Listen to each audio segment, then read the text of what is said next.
Sir mister Subodh Ramesh मानकर sir, वो महाराष्ट्र से है सर, और हमारे गुजरात में वो IPS कैडर में है। यहाँ उनका असिस्टेंट सुपरिटेंडेंट ऑफ पुलिस भी उधर हमारे एरिया में वो है सर, वो सर्विस दे रहे हैं। और बस थोड़े दिन तक ही न्यू में है सर शायद, और फिर वो ASP या PCP आगे जाएंगे, फिर आएंगे 10 साल 15 साल, या फिर हमारे पास SP हो गए हमारे बनास कैटेगरी हमें हमारे साथ। तो सर का हम कई दिन से स्वागत करते हैं, और सर का मैं बहुत आभार व्यक्त करता हूँ कि सर अपने निजी शेड्यूल से मुझे सर एक ही बार सर को बोला कि सर मैं आ रहा हूँ और सबको आना है, तो उन्होंने तुरंत एक्सेप्ट किया कि हाँ मैं डॉक्टर आऊँगा। तो सर का हमारे सभी बच्चों की तरफ से आपका सर को आभार, और हमारे साथ जो काम से जुड़े हैं जो लोग रोहित कहिए, पीताम्बर कहिए, डॉक्टर पीताम्बर कहिए, राजू कहिए, दीपक कहिए, सबकी तरफ से सर आपका warm welcome and thanks a lot sir.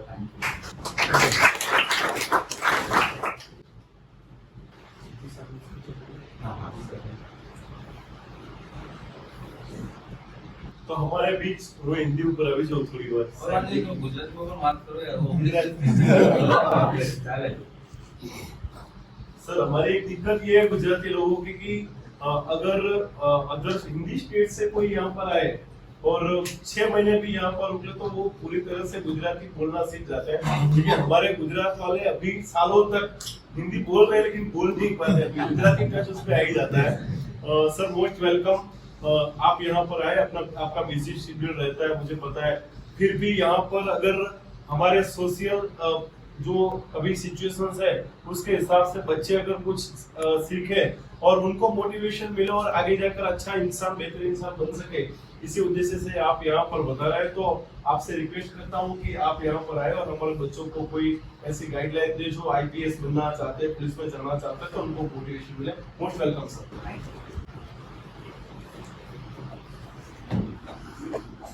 पहले मैं डॉक्टर नितिन का थैंक यू बोलता हूँ कि मैं दियोदर में लगभग मुझे 1 साल हो गया। मैं 16 मार्च 2024 की मेरी यहाँ पे अपॉइंटमेंट हुई, और 1 साल में मैंने ऐसे बहुत कम प्रोग्राम अटेंड किए हैं जहाँ पे बाबा साहब का, महात्मा फुले का, राजर्षि शाहू महाराज का और सावित्रीबाई फुले का हमने फोटो देखा। मुझे लगता है लगभग शायद पहला ही हो गया जिसमें चारों का साथ में फोटो है। तो ऐसे प्लेटफॉर्म पे मुझे बुलाने के लिए मैं आपको थैंक यू बोलता हूँ बहुत, क्योंकि अभी मैं आने के पहले इनसे बात कर रहा था कि मैं महाराष्ट्र के चंद्रपुर जिले से आता हूँ। चंद्रपुर और नागपुर में बाबा साहब ने बुद्धिज्म का धर्म परिवर्तन किया, 2 ही जगह पे हुआ बाबा साहब, एक 14 अक्टूबर पे, 16 अक्टूबर। और चंद्रपुर वो जिला है जहाँ पे सबसे ज्यादा लोगों ने कन्वर्ट किया। तो बाबा साहब का मेरे खुद पिताजी ने इतना अभ्यास किया, मेरे पिताजी शिक्षक थे, अभी रिटायर हो गए, तो मुझे लगता है कि मेरा उतना अभ्यास नहीं है जितना बाबा साहब को मेरे पापा ने किया। और कोई भी पिताजी जब इन सब में होता है, अगर मान लो आपके पिताजी दारू पीते तो कहीं ना कहीं बच्चे को उसका परिणाम होता है, अगर तुम्हारे पिताजी शिक्षक है तो कहीं ना कहीं बच्चे का परिणाम हो जाता है। तो मैंने बाबा साहब का मेरे दिमाग पे बहुत बड़ा प्रभाव था। अभी आप लगभग मैं ये मान रहा हूँ कि 10वीं 12वीं के बच्चे लगभग सारे ऐसे ही है, 10वीं 12वीं पास हुए बच्चे। सबसे पहले तो आप सभी को, जैसे आपका नाम नीता है, मैं इनको जैसे इन्होंने 91 और 92% बाद में लाया 12वीं में। सबसे पहले तो मैं सभी को अभिनंदन करता हूँ कि 10वीं 12वीं में इतने अच्छे परसेंटेज मार्क्स लाए। मुझे भी नहीं थे 10वीं में 91%, मुझे 10वीं में 90 थे, 12वीं में कुछ 86% ऐसा कुछ थे। बट मैं ये बोलना चाहता हूँ कि सबसे पहले इस चीज को, ये जो आपने सक्सेस लिया है, 10वीं में अच्छे मार्क्स मिले होंगे आपको, 12वीं में अच्छे मार्क्स मिले होंगे, तो थोड़े से खुद की एक बार पीठ थपथपा लेना कि आपने अच्छा किया है। लेकिन ये भी मत समझना कि किसी को मान लो 60% मिले हैं, किसी को 70% मिला है, या फिर किसी को ऐसे मिला है तो फेलियर है। ऐसा नहीं होता, ऐसा कभी नहीं होता। अगर ऐसा होता तो फिर कई सारे आप बाद में जाके देखना, जीवन में क्या है, सक्सेस और फेलियर क्या होता है, इसकी परिभाषा के पीछे एक बड़ी वैसी लाइन है, क्लियर लाइन नहीं है, यही सक्सेस है और यही फेलियर है। 91% वाला भी आगे जाके फेल हो सकता है और 60-70% वाला भी आगे जाके जिंदगी में सफल हो सकता है। तो आप जो सक्सेसफुल हुए हैं, आप जरूर आप अभिनंदन के पात्र, एक बार पेट थपथपा लो अपनी।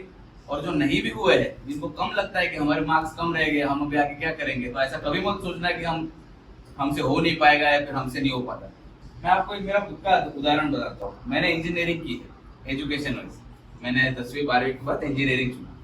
मेरा साइंस का स्ट्रीम था 11वीं 12वीं में, और इंजीनियरिंग मैंने IT में की, इंफॉर्मेशन टेक्नोलॉजी में।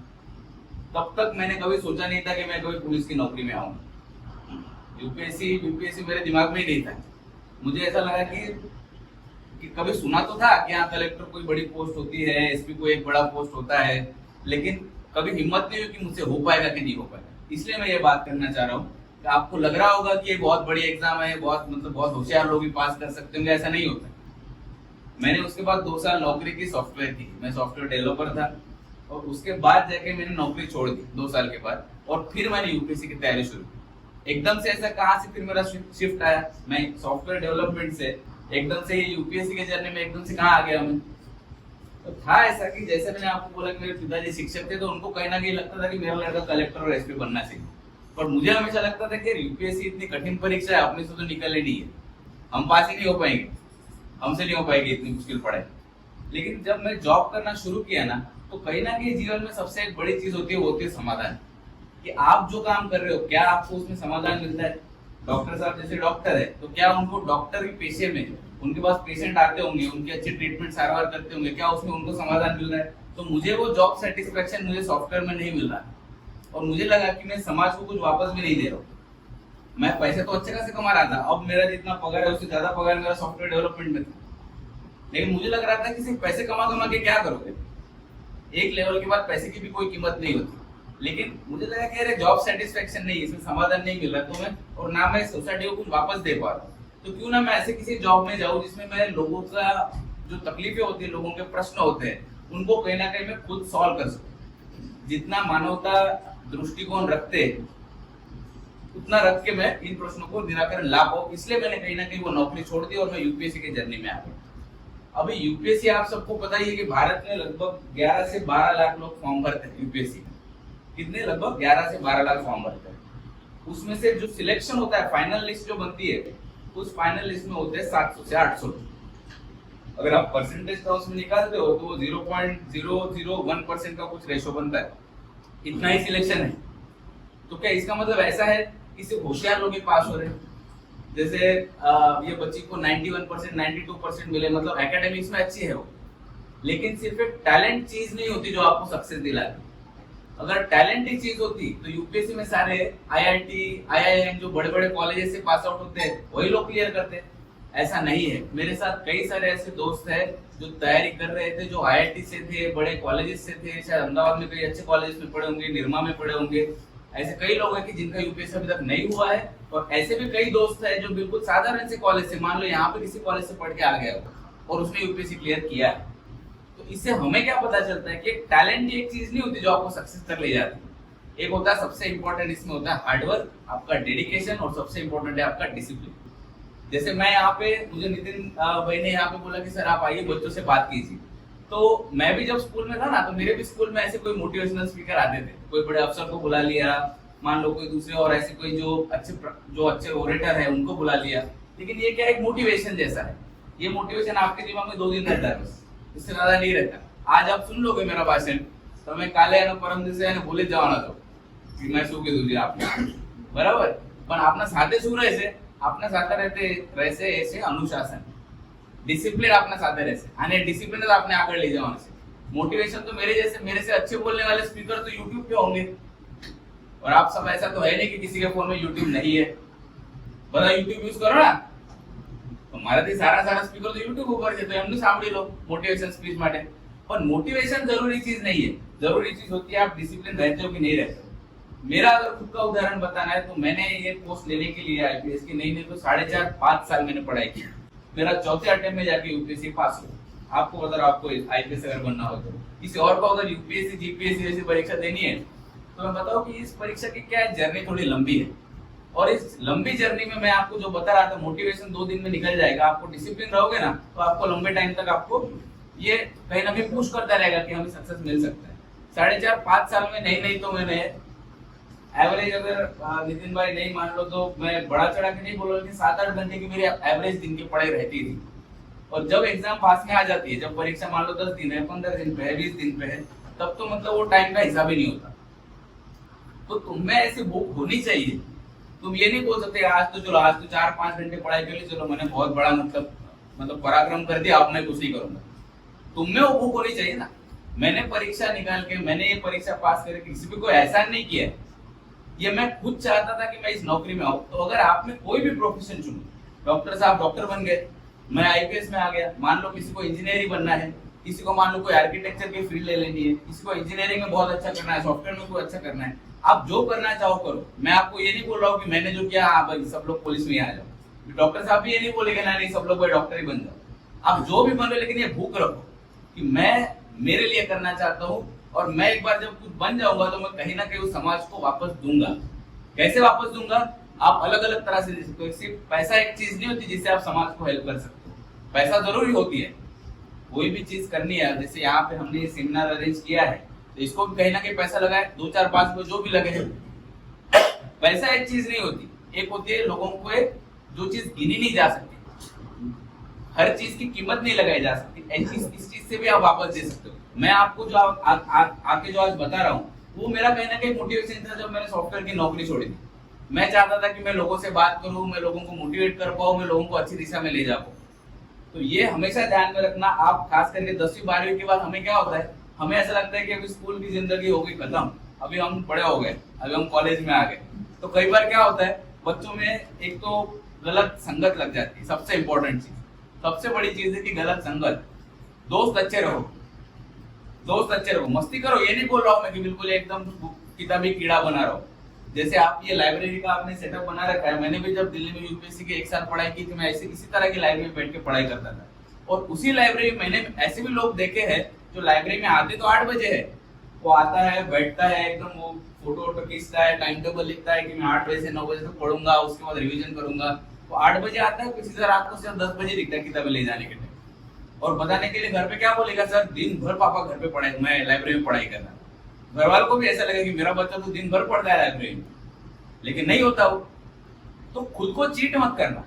अगर आप खुद के लिए ऑनेस्ट हो ना कि भाई मैं मेरे लिए कर रहा हूँ, अपने ये मत सोचना कि नहीं मेरे पापा चाहते हैं मैं कलेक्टर बनूं, या फिर मेरे पापा चाहते हैं कि मैं आईपीएस बनूं, तो ऐसा नहीं होता। तुम्हें कुछ चाहिए कि नहीं, पहले खुद को कन्विंस करो। खुद को कन्विंस करोगे तभी जाके तुम्हारा होने वाला, नहीं तो नहीं होगा। बराबर? तो ये 2-3 चीजें ध्यान में रखो। और जितना हो सकता है सोशल मीडिया का यूज अभी के लिए, जब आपके ये फॉर्मेटिव ईयर्स बोलते लाइफ के, जिसमें आपकी जीवन को एक अच्छी क्या बोलते हो, जो मटका बनाने का घड़ा बनाते हैं ना, अपन मटका बनाते हैं गीली माटी से बनाते हैं, तो जब वो हाथ लगाओगे तो ही बनेगा वो, उसको शेप आएगा। तो आपका वो समय शुरू है। जब मैंने भी जब आपके एज में जब मैं होऊंगा, और जब मैंने ऐसे किसी मोटिवेशनल स्पीकर को सुना था, मुझे लगा था ये तो बड़ी बड़ी बातें फेंकते हैं मोटिवेशनल स्पीकर, और ये तो इनका मतलब ऐसा थोड़ी होता है जिंदगी में। लेकिन मैं आपको बताऊं, जब मैं पढ़ाई कर रहा था, मैं कोई सोशल मीडिया पे नहीं था, ना इंस्टाग्राम था मेरे पास, ना फेसबुक था, ना कुछ था। मैं सिर्फ व्हाट्सएप और टेलीग्राम यूज करता था, क्योंकि स्टडी मटेरियल टेलीग्राम में फ्री में उपलब्ध है। इसलिए कई सारे कोचिंग क्लासेस का स्टडी मटेरियल टेलीग्राम नाम का एक ऐप है। कितने लोगों को पता है टेलीग्राम? पता है? टेलीग्राम पे अच्छे अच्छे चैनल को फॉलो करो, उसमें कई सारा स्टडी मटेरियल आपको फ्री में मिलेगा, 1 रुपया नहीं देना है। मैं खुद यूपीएससी का दावे से बोल सकता हूँ कि यूपीएससी का 100% ऑलमोस्ट मटेरियल टेलीग्राम पे फ्री में है। बस तुम्हें ढूंढते आना चाहिए। अभी ढूंढना कैसे आएगा, इसलिए मैं बोल रहा था तुम्हारी संगत अच्छी होनी चाहिए। मान लो अगर तुम्हारा 3, 4, 5 लोगों का दोस्त है, तुम्हें नहीं पता, तो मान लो नितिन भाई मुझे बता देंगे, अरे यार एक चैनल है, इस चैनल पे चले जाओ, इस चैनल पे अच्छा मटेरियल आता है। कोई दूसरा दोस्त बोलेगा अरे ये भी चैनल है, हिस्ट्री के लिए इसका मटेरियल अच्छा है। कोई बोलेगा कि नहीं ये अर्थशास्त्र पढ़ना है तो इसके लिए ये मटेरियल अच्छा है। तो अच्छा एक ग्रुप बनाओ। आप जो भी सर्कल में जाना चाहते हो, कोई बच्चा आईपीएस बनना चाहे, कोई डॉक्टर बनना चाहे, एक ग्रुप बनाओ और ये अच्छे चीजों को फॉलो करो। कहीं ना कहीं सोशल मीडिया में इंस्टाग्राम, ये बाकी जो टिकटॉक है और पता नहीं क्या क्या है, फ्री फायर का वो पबजी जैसा जो गेम खेलते हो, मैंने आज तक कभी नहीं खेला है। मुझे उसमें सबसे हमारे समाज का पतन हो रहा है ना, तो ये सोशल मीडिया एप्स की वजह से हो रहा है, क्योंकि हम अच्छी चीजों के पीछे जाना नहीं चाहते। क्योंकि ये क्या, ये सारे डिस्ट्रैक्शंस होता है ना। लोगों को दारू की नशा क्यों लगती है, सिगरेट का नशा क्यों लगता है? क्योंकि उससे क्या मोमेंटरी हैप्पीनेस मिलता है, थोड़ी देर के लिए बहुत अच्छा लगता है लोगों को। दारू अगर पी लिया उसको मतलब एकदम वो हल्का हल्का लग रहा है उसको दिमाग, तो उसको वो मजा आ रहा है। तो वो मोमेंटरी हैप्पीनेस के चक्कर में उसकी लत लग जाती है। तो ये सोशल मीडिया भी उसी तरह का एक एडिक्शन है जो डॉक्टर साहब अच्छे से बता पाएंगे। मैं बायोलॉजी का स्टूडेंट नहीं हूँ, लेकिन जो इफेक्ट दारू है, नार्कोटिक्स है, वो तैयार करता है, वही इफेक्ट ब्रेन में कहीं ना कहीं सोशल मीडिया क्रिएट करता है। इसलिए सोशल मीडिया का इनको इतना आदत है। मैं आपको फिर से एक बार बताऊंगा कि यहाँ पे एज आउटसाइडर मैं कई बार महाराष्ट्र को और गुजरात को मैं कंपेयर करके देखता हूँ कि हमारे उधर का समाज कैसा है, यहाँ का समाज कैसा है। आप इस बात को हमें स्वीकार करना पड़ेगा कि कहीं ना कहीं बनासकांठा में खास करके, और उसमें भी दियोदर में, हमारा समाज कहीं ना कहीं बहुत पीछे है। और आपने जब ये महापुरुषों की जो फोटो लगाई है तो इनको पढ़िए, इनके विचारों को आत्मसात कीजिए। वो अपने महात्मा फुले का एक बड़ा अच्छा, आपने अगर मराठी में उनकी एक छोटी सी 4-5 लाइन की कविता थी, वो बोलते कि विद्ये विना मति गेली। मतलब अगर आप पढ़ोगे नहीं ना तो आपका वो जो मति मतलब थिंकिंग होती है, थॉट प्रोसेस होती है, वो नहीं हो पाती। विद्ये विना मति गेली, मति विना नीति गेली। अगर आपने बुद्धि नहीं है आप में तो आप क्या पॉलिसी बनाओगे और क्या लोगों को समझाओगे, क्या करोगे। नीति विना गति गेली, अगर आप में पॉलिसी नहीं है तो आप गति नहीं पकड़ सकते, कभी भी स्पीड नहीं पकड़ सकते। समाज को हमेशा स्पीड से आगे बढ़ना चाहिए। हमारी पिछली जनरेशन कैसी थी उससे हमारी आगे की जनरेशन हमेशा बेटर होनी चाहिए। थॉट प्रोसेस में, हमारे नजरिए में कि हम दुनिया को कैसे देखते हैं। क्या हम दुनिया को एक जातिवाद से देखते हैं कि तू ठाकुर है, तू दरबार है, तू दलित है, क्या तू ब्राह्मण है, कि तू मोदी है, तू प्रजापति, ऐसे देखते हैं कि क्या हम समाज को इस नजरिए से देखते हैं कि हाँ ये अच्छा लड़का है, इसने अच्छी पढ़ाई की है, ये अच्छा लड़का है, इसके थॉट विचार अच्छे हैं, ये लड़का अच्छा है कि जो अनाथों की मदद करता है, ये लड़का अच्छा ऐसा है कि भाई इसने अपना हॉस्पिटल फ्री कर रखा है, ये लड़का अच्छा है कि जो फ्री में कोचिंग चलाता है। इस तरह से देखते हैं कि हम जाति के नजरिए से देखते हैं। तो ये महात्मा फुले ने उसमें बोला है, 19वीं सदी में बोला था उन्होंने, और अभी भी लागू पड़ रहा है बनासकांठा में। तुम पढ़ाई नहीं करोगे ना, तुम्हें लग रहा होगा कि मेरे माँ बाप ने तो पढ़ाई नहीं की थी तो मैं क्यों करूं। अरे पर तुम्हारे माँ बाप ने तुम्हें पढ़ाने के लिए जो मेहनत की है, तुम आज जिस कुर्सी पे बैठे हो और जिस रूम में बैठे हो, कहीं ना कहीं तुम्हारे माँ बाप का बहुत बड़ा श्रेय है इसमें। तो इस चीज को भी हमेशा याद रखना। मैं इस हुद्दे पे आके जो बैठा हूँ, ऐसा नहीं कि मैंने अकेले की मेहनत है मेरी, मेरे माँ बाप ने मेहनत की होगी, मुझे वो क्लास वाले ने पढ़ा के मेहनत की होगी, और जो रिक्शा में बैठ के मैं क्लास में जाता था, कहीं ना कहीं उस रिक्शा वाले की भी मेहनत है। तो कोई भी जब बड़े ओहदे पे जाओ ना, अपने एपीजे अब्दुल कलाम साहब जब भारत के राष्ट्रपति थे तो उन्होंने एक बड़ी बात कही थी कि आप जो सक्सेस की जो सीढ़ी होती है, एक सीढ़ी जैसे ऊपर चले जाते हो वैसा वैसा आदमी हम्बल होते जाता है। हम्बल मतलब नम्र होता है, उसमें अहंकार नहीं रहता, उसमें एटीट्यूड नहीं आता, उसमें ईगो नहीं आता, वो उतना उतना नरमाते जाता है। और उस सीढ़ी में वो जो जितना नीचे होता है उसमें अहंकार ज्यादा होता है, उसको लगता है मैं तो बहुत बड़ा आदमी। ऐसा नहीं है।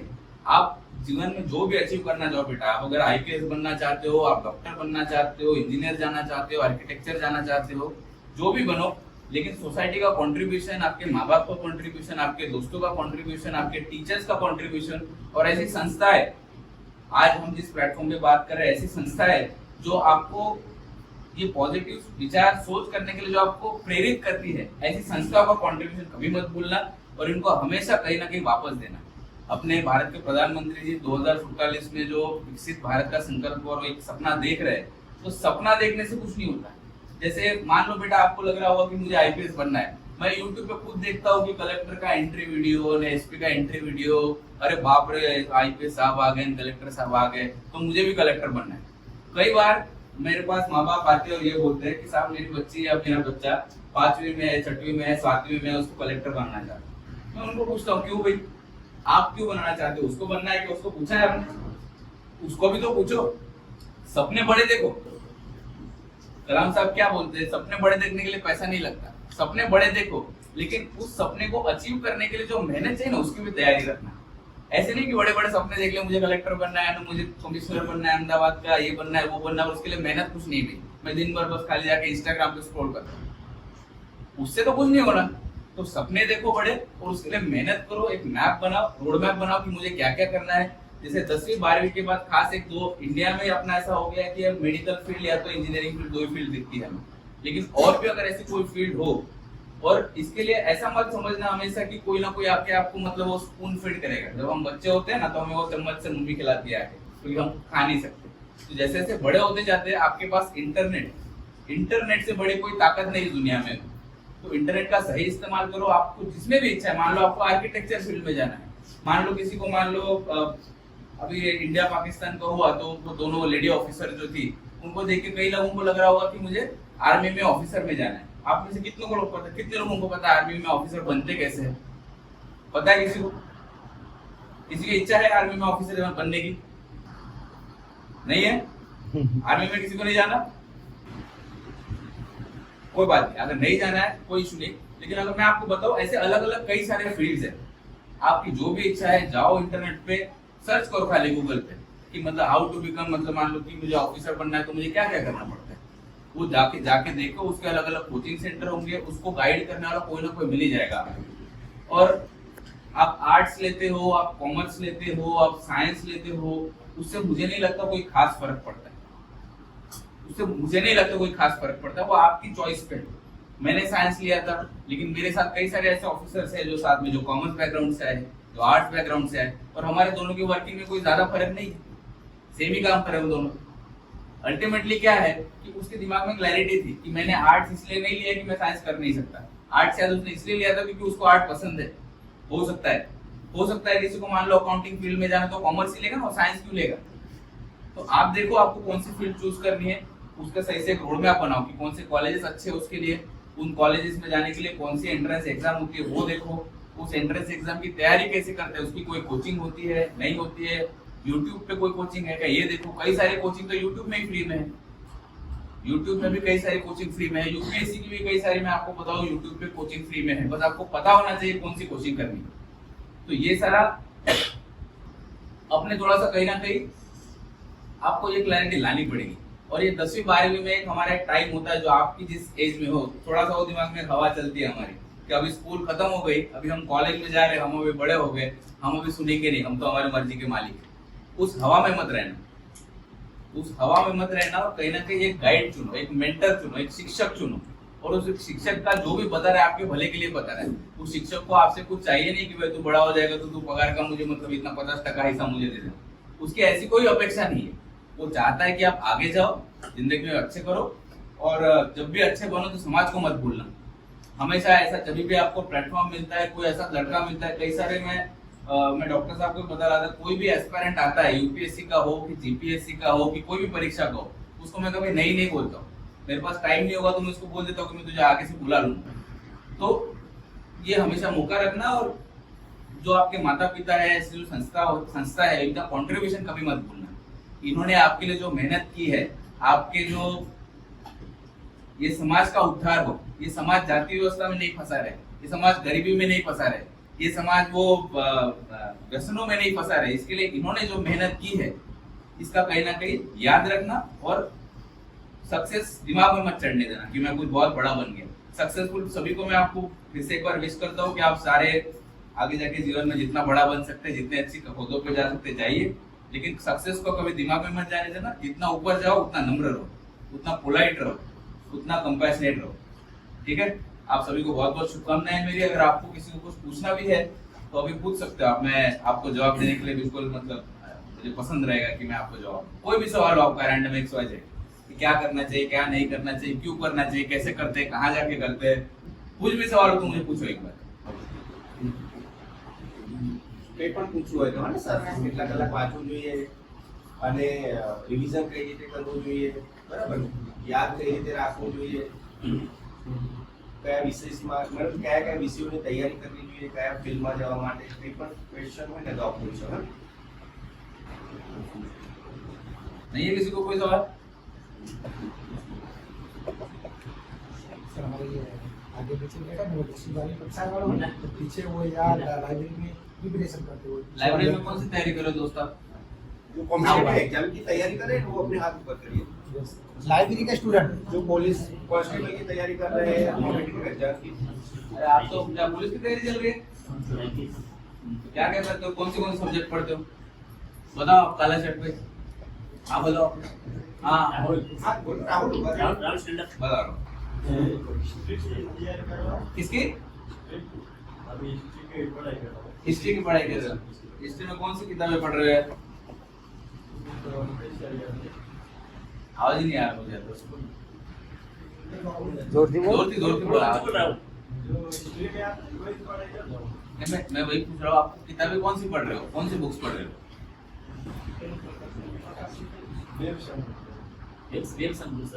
तो मटेरियल आता है पब्लिकेशन का नाम उसका मटेरियल आता है। चलो आपने हिस्ट्री का मैं आपको बता दूं, बैठो। हिस्ट्री में सबसे इंपॉर्टेंट चीज क्या होती है? मैंने यूपीएससी में हिस्ट्री की पढ़ाई की, इसलिए मैं आपको पूछूं।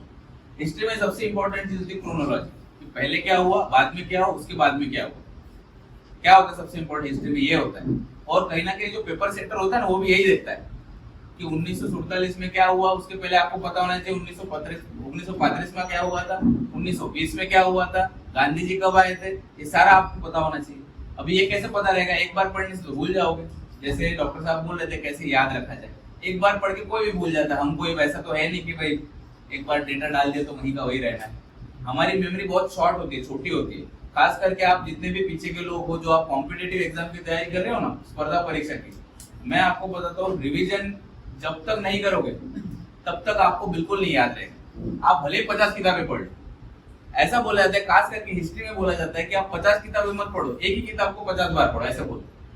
ऐसा क्यों बोलते हैं? क्योंकि हिस्ट्री में कई सारे तारीखें होंगी, डेट्स होती है, कई सारे डेट्स होती है, कई सारे लोगों के नाम होते हैं कि कौन से लीडर ने सिविल डिसोबीडियंस मूवमेंट किया था, कौन से लीडर ने नॉन कोऑपरेशन मूवमेंट किया था, कौन से लीडर ने दांडी मार्च किया था, दांडी मार्च के वक्त कहाँ पे बाकी जगह पे और अलग अलग जगह पे मूवमेंट हुई थी। ये सारी अलग अलग नामें हैं, डेट्स हैं, टाइम पीरियड है। इसको याद करने के लिए मैं क्या करता था, मैं बताता हूँ आपको। एक चैप्टर जब पढ़ लो ना, मान लो आपने एक 5 पेज का 7 पेज का आपका चैप्टर है, उसको पढ़ लो। पहले नॉर्मल पढ़ो, लाइन बाय लाइन पढ़ लिया, फिर उसका मतलब समझ के लो कि मोटा मोटी कहना क्या चाहता है चैप्टर। लाइन बाय लाइन नहीं, रटना नहीं है हमें। रटने से कोई एग्जाम नहीं निकलना है तुम्हारा, मैं आपको गारंटी से बोलता हूँ। रटने से एग्जाम नहीं निकलती, रट्टा नहीं मारना। एक बार चैप्टर पढ़ लो पूरा, उसका मेजर अर्थ समझ लो कि क्या बोलना क्या चाहता है चैप्टर। उसके बाद डबल पढ़ो उस चैप्टर को। जब डबल पढ़ोगे ना, तो उसमें हाईलाइट करो, कुछ हाईलाइटर से करो, या तो पेंसिल से करो, या तो पेन से करो कि इसमें से इंपॉर्टेंट क्या क्या है। ऐसा तो हो नहीं सकता कि पेज पे मान लो 15 लाइन का एक पेज है, तो कि पूरी की पूरी 15 लाइन तो इंपॉर्टेंट नहीं हो सकती। उसमें से कुछ कुछ जो इंपॉर्टेंट चीज है उसको हाईलाइट करो, अंडरलाइन करो, और ऐसे करते करते आप दूसरी रीडिंग हो जानी चाहिए।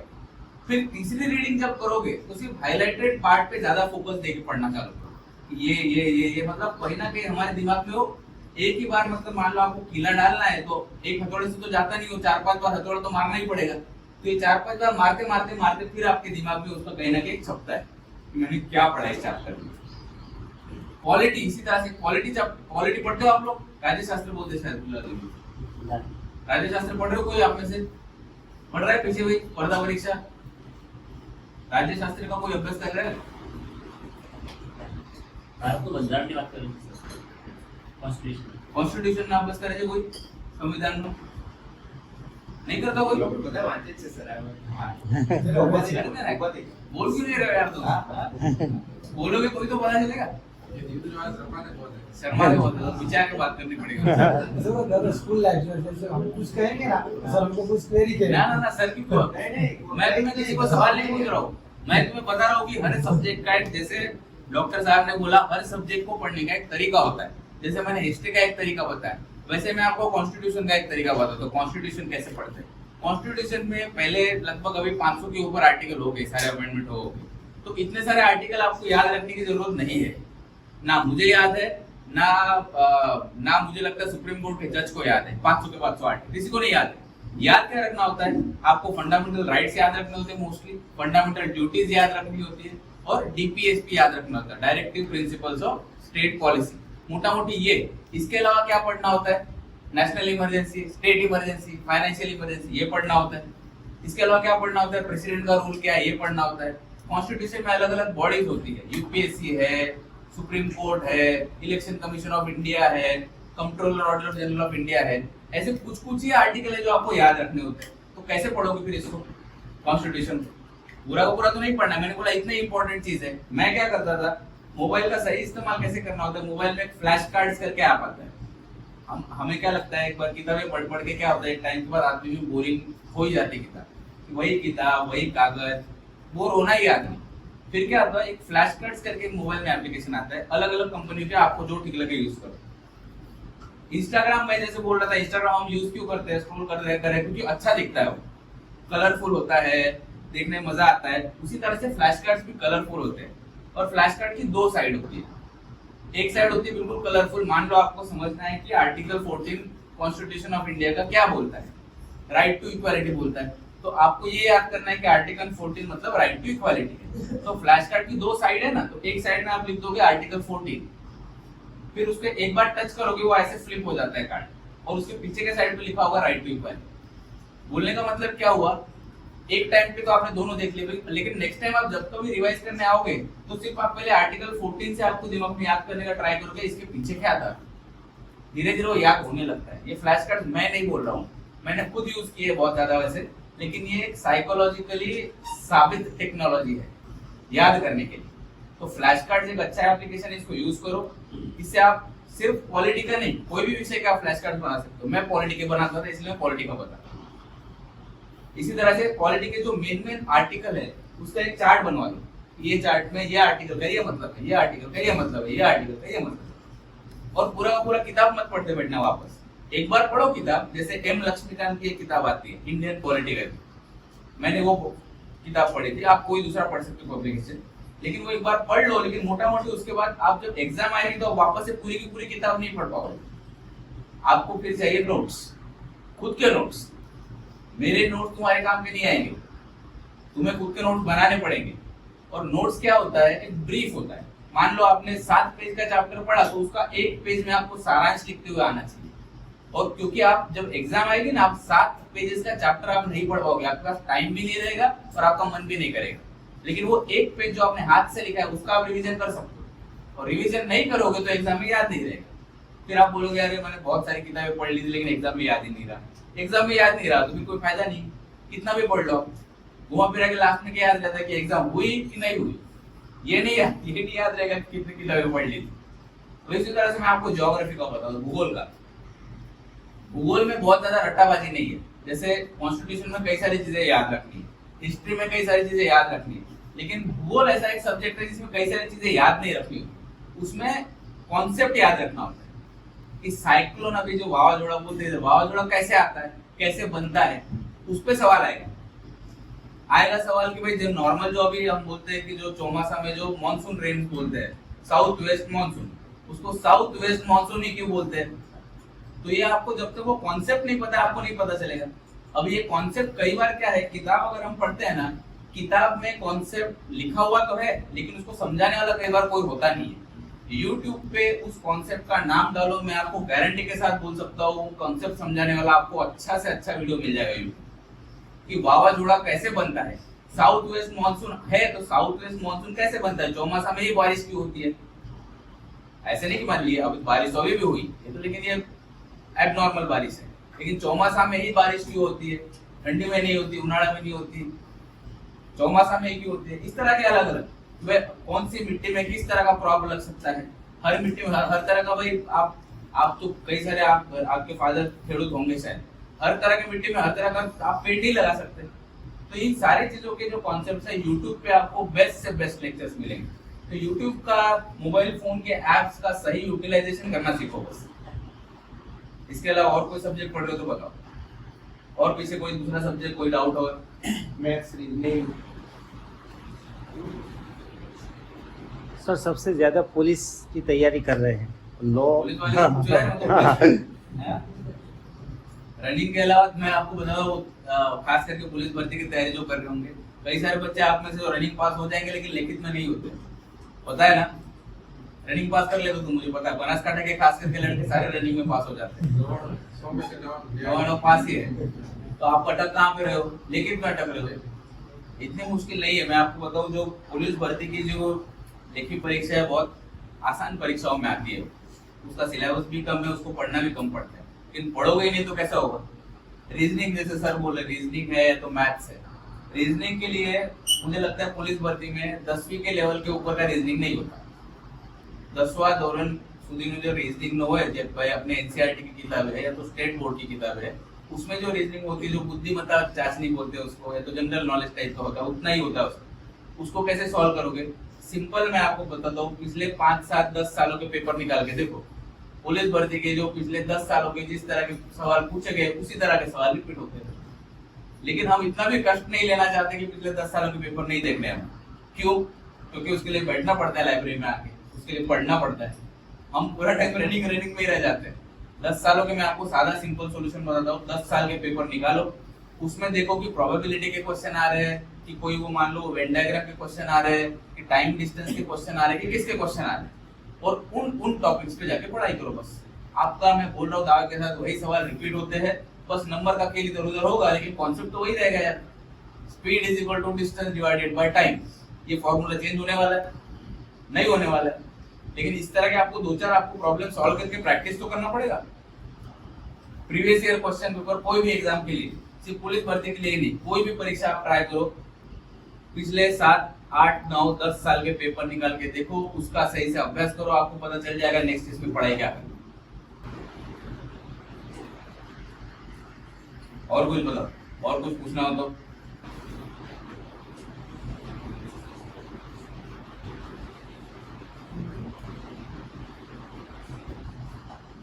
ठीक है फिर चलो, मैं आपको फिर बहुत बहुत आपको शुभेच्छाएं देता हूँ। और आप में से किसी को कोई अगर बात में भी आपको लगता है, कई बार क्या होता है ग्रुप में कोई पूछना नहीं चाहता, उसको लगता है कि बाजू रासेगा मेरे को भी ऐसे ही लगता था, मैं भी ग्रुप में कुछ पूछता नहीं था।